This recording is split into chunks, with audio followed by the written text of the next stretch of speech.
আসসালামু আলাইকুম। আমি সৈয়দ মুর্শেদ বিন আসাদ বিলু টিএফএস টিভির আজকের বিশেষ আয়োজনে আপনাদের স্বাগত জানাই। আমাদের আজকের আলোচনার বিষয় গতকাল সামাজিক যোগাযোগের মাধ্যমে ছড়িয়ে পড়া ভারতীয় গণমাধ্যম ইন্ডিয়া টুডেতে প্রকাশিত এক প্রতিবেদন, যে প্রতিবেদনে দাবি করা হয়েছে বাংলাদেশ সেনাবাহিনীর কোয়ার্টার মাস্টার জেনারেল ও DGFI lieutenant general Mohammad Faizur রহমানকে সেনাবাহিনীর প্রধান জেনারেল ওয়াকারুজ্জামানকে সরিয়ে দেওয়ার অভিযোগে তার উপর নজরদারি বাড়ানো হয়েছে। এই প্রতিবেদনে আরও দাবি করা হয়েছে যে জেনারেল ফয়জুর রহমান একজন প্রো ইসলামিস্ট, জামাত ঘেঁষা এবং সাম্প্রতিক সময়ে তিনি পাকিস্তানের কূটনীতিকদের সঙ্গে যোগাযোগ স্থাপন করেছেন, মিটিং করেছেন, সিটিং করেছেন এবং এখনো যোগাযোগ রক্ষা করে চলেছেন। বিষয়টি যখন সামাজিক যোগাযোগের মাধ্যমে ভাইরাল হয়ে যায় এবং এর পক্ষে বিপক্ষে যখন আলোচনা তুঙ্গে, সবাই এটার আলোচনা করছে, সমালোচনা করছে, এই অবস্থায় বিষয়টি অবশ্যই সেনাবাহিনীর নজরে আসে। সেনাবাহিনীর আন্তঃবাহিনী গণসংযোগ পরিদপ্তর একটি বিবৃতি আকারে একটা বিজ্ঞপ্তি প্রচার করে। সেখানে দাবি করা হয় যে ভারতীয় গণমাধ্যমে যে সংবাদটি প্রচার করা হয়েছে বা প্রকাশ করা হয়েছে সেটি সম্পূর্ণই অপপ্রচার, এর কোনো ভিত্তি নেই, এর কোনো রকম সত্যতা নেই। তাহলে আমার প্রশ্ন যে ভারতীয় গণমাধ্যম এই বিষয়টি কি, এটা যদি একদম যদি সত্য না হয় তাহলে ভারতীয় গণমাধ্যম কেন আগ বাড়িয়ে বাংলাদেশ সেনাবাহিনীর ভিতরে এই ধরনের অভ্যুত্থান, পাল্টা অভ্যুত্থানের গল্প ফেদে বসছে? ভারতের লাভটা কি?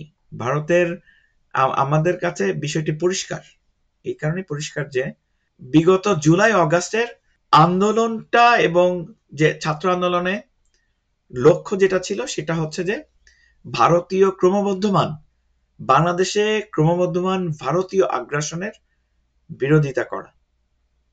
বিগত 17 বছরে এর শুরু হয়েছিল 11 যে সরকার, তার যে প্রধান যে কুশীলব জেনারেল মইনুল আহমেদের ভারত তোষণের মাধ্যমে, যিনি ভারতের কাছে নিজের নিরাপত্তার জন্য বাংলাদেশকে তুলে দিয়েছিলেন। সেই শেষ আমরা দেখলাম বিগত 5ই অগাস্ট। এই 5ই অগাস্ট না আসলে আমরা অনেক অনেক টেলিভিশন টকশো, টিভি টকশো আমরা দেখছি যেখানে দাবি করা হচ্ছে যে এই 5ই অগাস্ট যদি না আসতো, শেখ হাসিনা সরকারের যদি পতন না হতো, তাহলে ভারতীয় রেলের নিরাপত্তার কথা চিন্তা করে ভারতীয় আর্মি এখানে ঘাঁটি গেড়ে বসতো। বিষয়টা কতটা সহজ হয়ে যেত ভারতের জন্য সেটা আমরা আসলে মানে সহজে বোঝা যায়। বাংলাদেশের কাছ থেকে ভারত কি চাচ্ছে? আওয়ামী লীগের ধাঁচে বাংলাদেশে আরেকটি আওয়ামী লীগের সরকার তৈরি করা, সেটা এখানে যে সব জনপ্রিয় দলগুলো আছে তাদেরকে দিয়ে একটা আওয়ামী লীগের বি টিম বানিয়ে নির্বাচন দিয়ে একটা নির্বাচিত সরকার তৈরি করা। এইটা যদি সম্ভব না হয় তাহলে যে কোনো ভাবেই আর্মির ভিতরে সেনাবাহিনীর মধ্যে একটা অসন্তোষ তৈরি করে, সেনাবাহিনীর ভিতরে একটা পারস্পরিক অনাস্থা তৈরি করে তাদেরকে দিয়ে একটা অভ্যুত্থান ঘটিয়ে একটা সেনা সরকার কায়েম করা। আমরা ইতিমধ্যেই দেখছি যে বিভিন্ন সামাজিক যোগাযোগের মাধ্যমে অনেকেই সেনা সরকারের পক্ষে মতামত প্রকাশ করতেছেন। তার মানে এরা চাচ্ছেই যে কোনোভাবে ইউনিট সরকারের পতন বা ইউনিট সরকারে চলে যাওয়া। ভারতের কাছে এখন একটাই মাথা ব্যথা, সেটা হচ্ছে জনাব ডক্টর মোহাম্মদ ইউনূস হচ্ছে এই অত্র অঞ্চল কেন সারা বিশ্বের একটা গ্লোবাল সেলিব্রিটি, একমাত্র লিভিং নোবেল লরিয়েট, যিনি একটা সরকারের প্রধান হিসাবে দায়িত্ব নিয়েছেন। সারা দুনিয়া তাকে চেনে, বিশ্বব্যাপী তার পরিচিতি আছে, তার মতামত বিভিন্ন বিশ্ববিদ্যালয়ে পড়ানো হয়।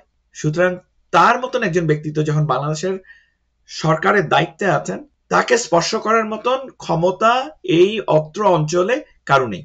তারা কোনো না কোনো ভাবে একটা নির্বাচিত সরকার এনে সেই সরকারের ঘাড়ে বন্দুক রেখে কোনো না কোনো ভাবেই আওয়ামী লীগকে আবার পুনঃপ্রতিষ্ঠিত করে, অথবা যদি এটা সম্ভব না হয় তাহলে এই সেনাবাহিনীর মধ্যে অনাস্থা তৈরি করে পুরা একটা অভ্যুত্থান ঘটিয়ে একটা সেনা সরকার কায়েম করা, যার ফলে বাংলাদেশের ভাবমূর্তি সারা পৃথিবীতে আবারও সেই সেই যে অবস্থায় ছিল সেই অবস্থায় ফিরে যাবে। আমরা যদি ফিরে যাই জানুয়ারি মাসের 27 তারিখে ভারতের আরেকটা মধ্যম সারির অনলাইন গণমাধ্যম ফার্স্ট পোস্টে এই সংক্রান্ত একটা খবর প্রথম প্রকাশ করা হয়েছিল জানুয়ারি মাসের 27 তারিখে। সেই একই ধরনের খবরটা ছিল, সেখানে আরো আরো অন্য টাইপের অনেক তথ্য ছিল। যেমন হচ্ছে যে তারা সেখানে দাবি করেছে, ফার্স্ট পোস্টের যে দাবি, সেখানে দাবি করা হয়েছে একই ব্যক্তির কথা বলা হয়েছে, যে lieutenant general Mohammad Faizur Rahman, quarter master general এবং ডিজিএফআই, তিনি প্রো ইসলামিস্ট, জামাত ঘেঁষা, পাকিস্তানের কূটনৈতিকদের সঙ্গে সম্পর্ক রেখে চলছেন।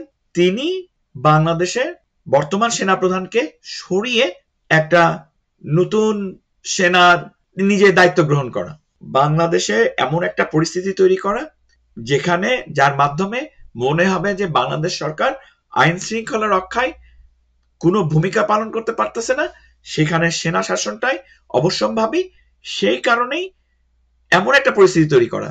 সাম্প্রতিক সময় আমরা দেখছি বাম রাজনীতি, যারা আওয়ামী ঘরানার বাম রাজনীতিকরা মাঠে নামছে, যারা শাহবাগী চেতনার ধারণ করে, যারা আওয়ামী লীগের পা চেটে চেটে যাদের জীবন চলছে, সেই সব মানুষজন এখন রাস্তায় নামছে এবং তারা এই ইউনূস সরকারের বিরুদ্ধে স্লোগান দিয়ে বেড়াচ্ছে। আপনারা নিজের দেশে কতটা ভালোবাসেন আর ভারতকে কতটা ভালোবাসেন তা আমাদের চোখের সামনে একদম স্পষ্ট হয়ে গেছে। সাধারণ মানুষকে আর আপনাদের চারিত্রিক বৈশিষ্ট্য তুলে ধরতে হবে না, তারা জেনে গেছে যে আপনারা কি জিনিস। বাংলাদেশের সাধারণ জনগণ এইটাকে প্রতিরোধ করে আসছে এই পর্যন্ত এবং আবারও প্রতিরোধ করবে, এইটুক বিশ্বাস আমাদের আছে।